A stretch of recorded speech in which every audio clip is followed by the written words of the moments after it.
Hello my dear friends, you're in the Military Summary channel, and today we will discuss the situation in Ukraine on the 8th of July of 2024. Today we have a lot of very interesting updates, so let's start. And first we're going to talk about Kiev. Probably you've already seen a significant number of videos from Kiev of how the Russians were bombing and attacking the capital of Ukraine. So today we will discuss the situation. We have a lot of very interesting details and updates and probably some important information that you haven't heard before.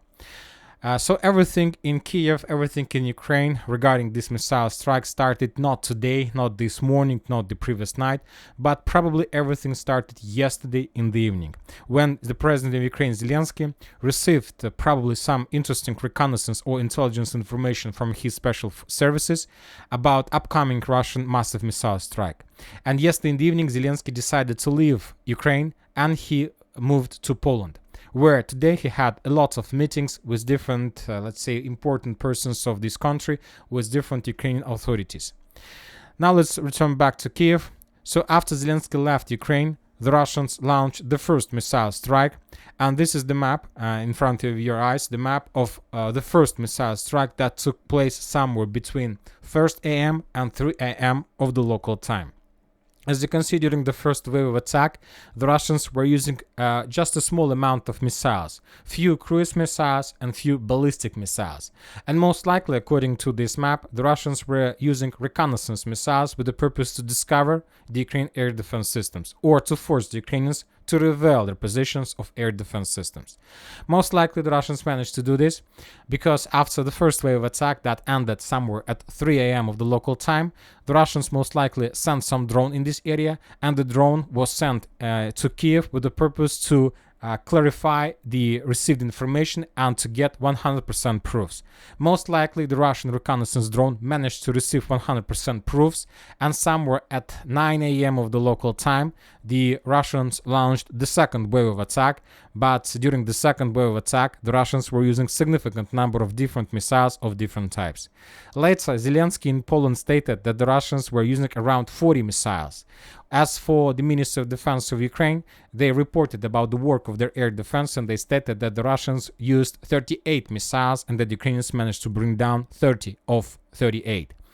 The Russians, as you can see according to this article, used almost every single type of missile they have, including two types of hypersonic missiles, one Zircon missile and one Kinzhal missile, and a lot of ballistic and a lot of cruise missiles.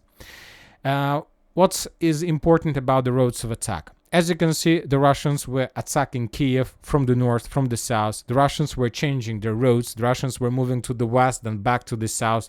The Russians were moving to the north, then back to the east, or something like this. They were trying to hit, and they were trying to make the work of Ukraine air defense impossible. And at some point, somewhere around 10 and 11 a.m., we start receiving the first videos and first reports about significant explosions on the territory of the capital of Ukraine. We're talking about Kiev. For example, in this video, we can see the explosions, significant number of explosions. The Ukrainians stated that they managed to bring down 30 out of 38 missiles, but according to geolocations and according to videos, most likely the Ukrainians managed to bring down nothing. The same explosions, the same video from another angle.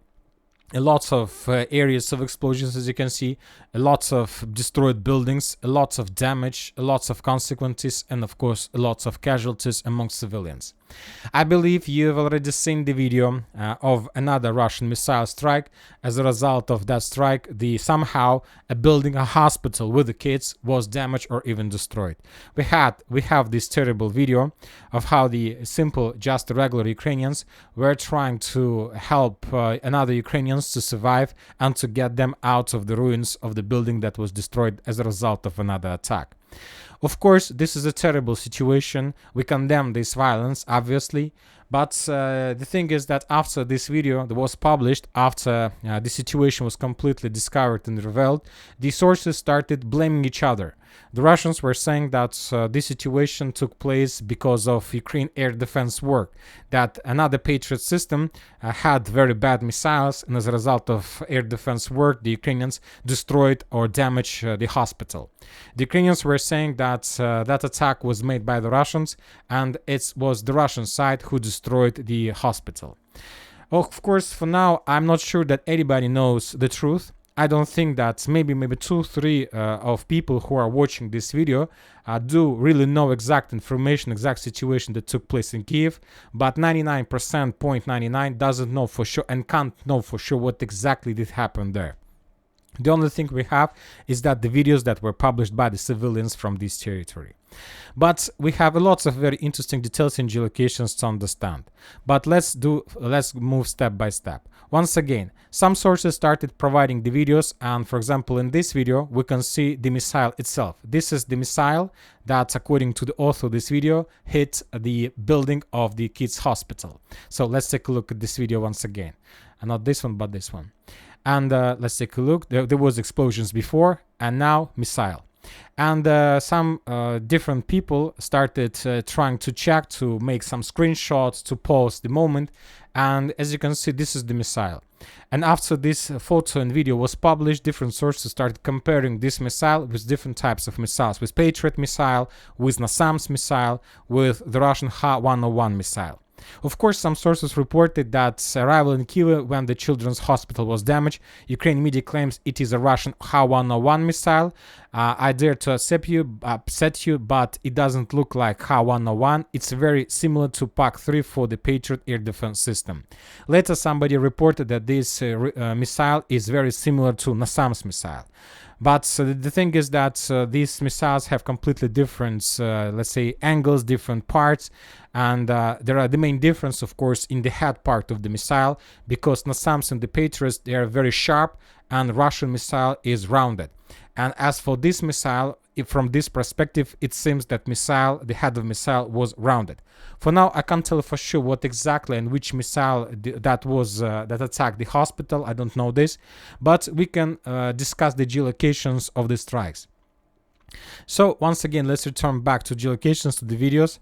As you can see, we have already discussed these videos minutes ago. A lot of explosions and a lot of missile strikes, according to this video, took place in the vicinity of Ukrainian Kiev industrial zone, and basically the Russians attacked the plant by the name of Artyom. This is the industrial zone. We have 3 geolocations from different angles, a lot of explosions, significant explosions, very big fire, smoke. All these videos, all these, let's say, events took place exactly in this area. So basically this is the same event, but made and filmed from different angle. So we can summarizing everything and make a conclusion that the Russians during the previous night and this morning were trying to attack the industrial zone and the military facility by the name of Artyom. And according to information we have, the Russians or the Ukrainians, as a result of air defense work, destroyed the hospital. If we add geolocations on map, we're gonna see that this is the industrial zone that was attacked. This is it. And calculating the distance, we can make a conclusion that the hospital was damaged and destroyed this is the hospital that was damaged and destroyed, just 1.3 kilometers to the south. And now let's return back to the map of missile strike. This is the map, and as you can see, one of the roads were going from the south. So they were launched from Crimea, from Kherson. This is probably Kinzhal or Tsirkon missile, or probably some Caliber missiles. And the Russians missiles were moving from the south. One of maybe 3, 4, or 5 missiles managed to reach the target. Another one of the missiles was damaged or brought down in the vicinity of hospital. So it wasn't like Zelensky, if you remember, according to him, he reported that the Russians made this for some reason, that it wasn't like accident attack, that the Russians knew for sure that this is the area with people, with kids. It's a hospital of kids, and the Russians attacked this territory because they wanted to do this. But based on these geolocations and based on the roads of missiles attacks and positions of the hospital in the industrial zone, we can make a 100% conclusion that the Russians didn't plan to attack the hospital. The Russians were planning to attack the industrial zone. And most likely, one of the air defense system rocket of Patriot system or NASAMS managed to damage Russian missile, and then both of them fell down in this area and dealt such a big, let's say, consequences, explosions, and damage to the local buildings. Furthermore, according to the Ministry of Defense report, they also provided us a lot of very interesting details. This morning the Russians attacked, and the main purpose of Russian attack was to destroy the objects of the Ukrainian army military industrial infrastructure and armed forces of Ukraine aviation bases. So Kiev wasn't the only target that was attacked by the Russians, and even if we turn back to this map, we're going to see one important building. For example, this is the hospital once again, and a little bit further, just in probably 300 meters from the area of explosion, there is another important building. This is it in 300 meters, and this is the government Institute of Aviation. So as you can see, in the vicinity of the hospital, there are two important areas. First of all, this is the planned industrial zone, military industrial zone by the name of Artyom. And the second place is the National Government Institute of Aviation that Ukrainians probably were using for some science and some things like this with drones, with F-16s, probably with different types of equipment for aircrafts and planes the Ukrainians are using during the special military operation. Another important event, another important video we received from this area. For example, here we can see another territory, another building that was damaged as a result of Russian missile strike. We don't know for sure whether this is the strict hit of Russian missile or it's just another work of Ukraine air defense. But if we return back to the map of roads, we're gonna see that some Russian missiles were heading to Kiev from the north, from the northern part. And if we return back to this territory, if you can see, once again, the building was destroyed, but just 1 kilometer further in the southern direction from the epicenter of strike, there is another building. This is it. And this is the Government National Aviation University. So this building is the National Aviation University. And as you can see on the territory of this university, we can find a plane. So as you can see, during the previous 24 hours, the Russians were attacking the Ukraine military facilities and aviation base, as was stated and reported by the Ministry of Defense of Russian Federation. Some of the missiles managed to reach the target, according to Ministry of Defense of Ukraine, but some of them were brought down. And probably as a result of air defense work, some of the Russian missiles destroyed and attacked and bombed the civilian area, as the kids' hospital and maybe other places in other positions. So as I understand, based on the facts, based on the geolocations, and based on the roads of attacks, we can make a conclusion of something like this. But of course, we need to wait more updates, and obviously after the end of the special military operation, maybe in 50 years, maybe earlier, we're going to receive a final statement about the situation and who was responsible and what exactly did happen there. But anyway, let's continue, because this is not the only things, the only event connected to the situation, because the most important things happened after these strikes with Zelensky and the Polish authorities. According to information we have, Poland and Ukraine signed a security agreement. We don't know for sure what exactly was signed, what kind of paragraphs and things were included in that document, but we know for sure that from now on Zelensky allowed the Ukrainians, Zelensky allowed Polish forces to bring down every single missile that is moving or heading towards the border with Poland. This is a very interesting statement because, for example, if we take a look, if we, let's say, imagine and made a projection of Russian missile launching and running, flying on the territory of Ukraine.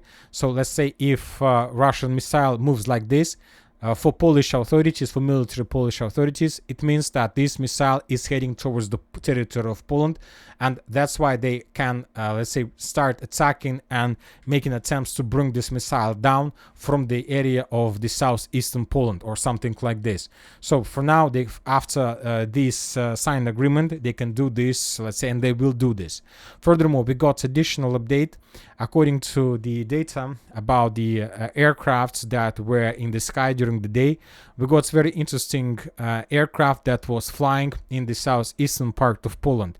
Later, the sources reported, connected to Zelensky, probably Zelensky himself, reported that that was something like military exercises conducted by Ukrainian and Polish forces, and they were like projecting and they were like conducting military exercises of how they are planning to bring down Russian missiles. So they haven't just signed the papers allowing Poland to do this, but they also today conducted exercises and where they were trying to make some schemas, some actions, how they are going to do this.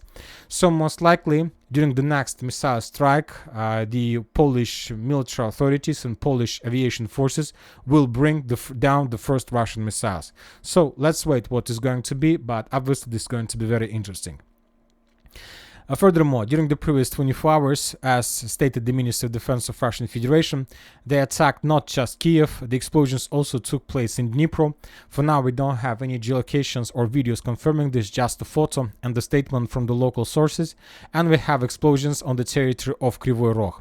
We got some picture of some explosion, and we have the picture of consequences of another strike, of showing another military object, some plant on the northern part of Kryvyi Rog that Ukrainians were using probably for production of air defense systems, maybe some missiles, maybe some drones, maybe some rockets or something like this. Furthermore, according to the Minister of Defense and according to Ukrainian sources, the Russians managed to destroy some energy facilities. So 3 transformator substations were completely destroyed or damaged in Kiev also as a result of that attack. So summarizing everything, the Russians managed to deal significant damage, and the most important question: why the Russians attacked the western Kiev? Because the Russians, before they launched this attack, they knew for sure, they understand this as never, that this attack, this massive attack, will bring significant losses among civilians, among buildings, because they know for sure that most likely the Ukrainians would be able to bring down some Russian missiles. But this didn't stop the Russians. They continued their attacks and they completed their objectives. And the thing is that probably something very important this morning was located in Kiev. Maybe the pilots for F-16s, maybe some NATO generals were there, or somebody else, but something very important was on the territory of Kiev during the Russian missile attack. Now let's move to the line of combat contact. And first we're going to talk about northern Kharkiv direction. During the previous 24 hours, we haven't received anything about Gluboka.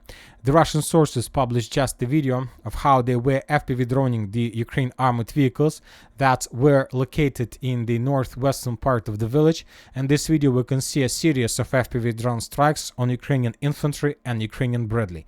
This video confirms that this part of Gluboka is under complete Ukrainian control. The Ukrainians from their side published the video of another attempt from the Russian side to break through the blockade and the attempt to send additional reinforcements and reserves from the mainland towards Gluboka. I'll remind you, as we discussed in the previous updates, the Ukrainians managed to cut the main supply roads to Gluboka.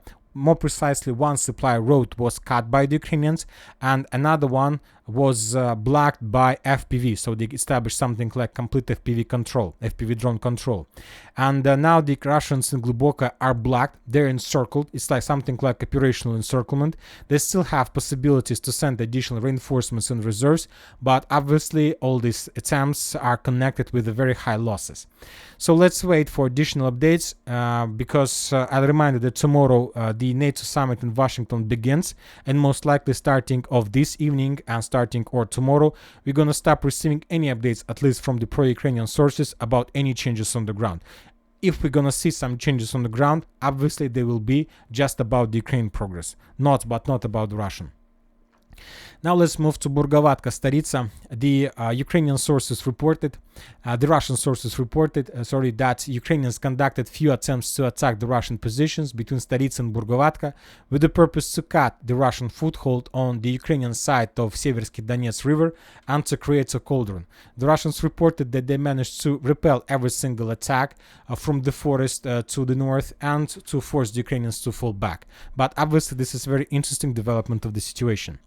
As for the north of Ovchansk, as you can see, we haven't received anything, almost anything from the northern part of the town. The only thing we got is that the Russians were continue bombing and attacking the Ukrainian forces in Tikha, where they continue concentration of the forces before next attempts to attack the Russians in the eastern flank. For now, the Ukrainians still haven't managed to concentrate the critical mass, or they have concentrated, but they can't create attack orders due to significant number of FABs and artillery strikes in this area.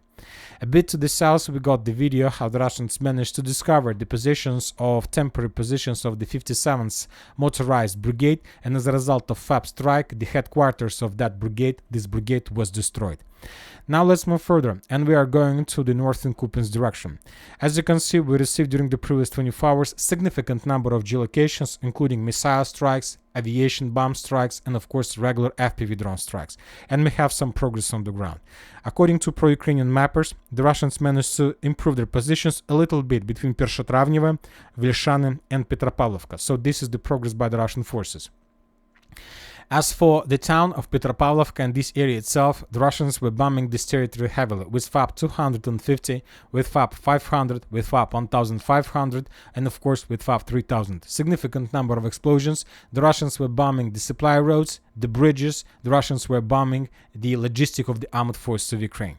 In this video, for example, we can see the Ukrainian bridge, not pontoon sand bridge, that was destroyed or damaged once again as a result of missile strike.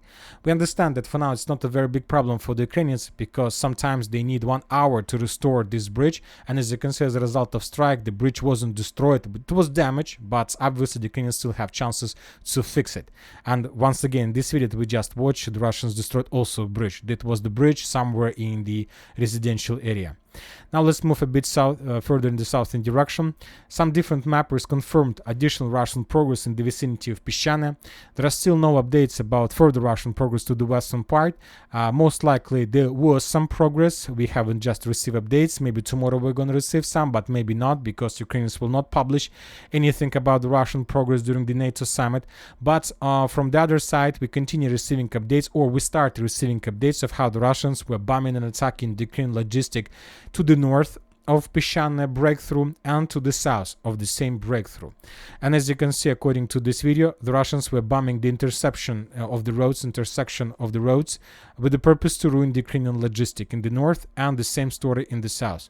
So we can see that the Russians established something like a triangle. They tried to create a safe road, a safe, let's say, place for further Russian movements between these two lines. The Russians are attacking the Ukrainians in the southern direction and in the northern, trying to destroy the reserves and reinforcements that Ukrainians try to send to this area, while the main Russian forces are moving from Krakhmalne to Kruglyakivka. So this is something like the operation in this direction. As for the southern Kupiansk direction, we haven't received anything, as well as for the Chasov Yar, just regular activity without any changes, as well as for Toretsk, New York agglomeration.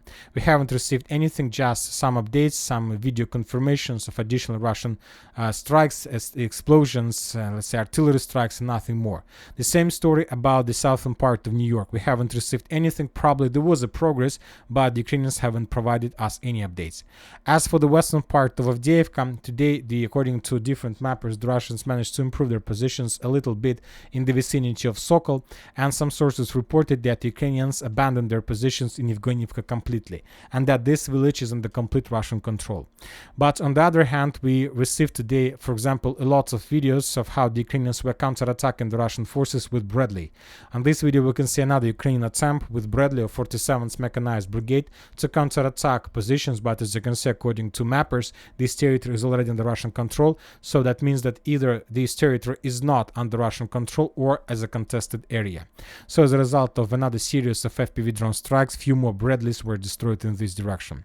As for Novosilovka-Pershe, we expected that the Russians would enter the northwestern part, but for now we haven't received anything, at least from the Ukrainian sources, and as you know, as usually the Russians don't like to provide any updates. They try to keep everything in a secret.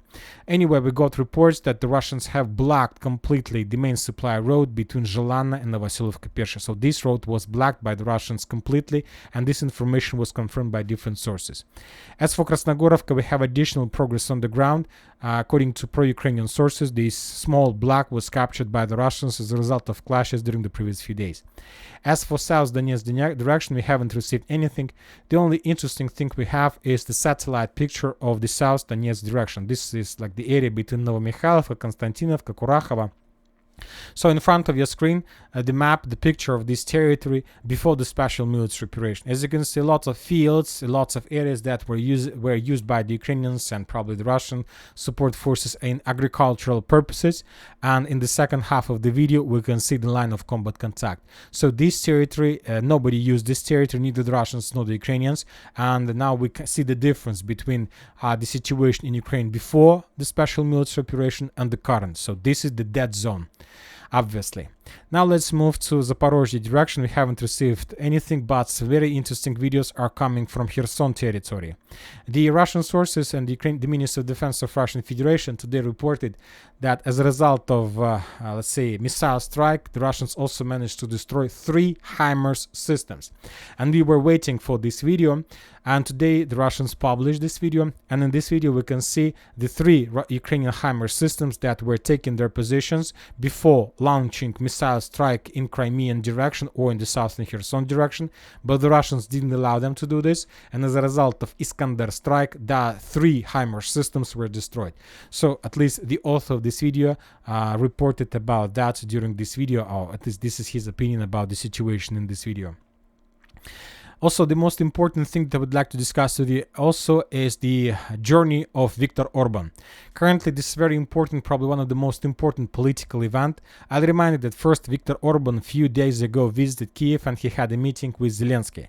After that, he returned back for a short rest and then he moved to Moscow and he had a meeting with Putin, where Orban and Putin discussed the peace agreement with Ukraine and possible ways and solutions how to implement this peace agreement.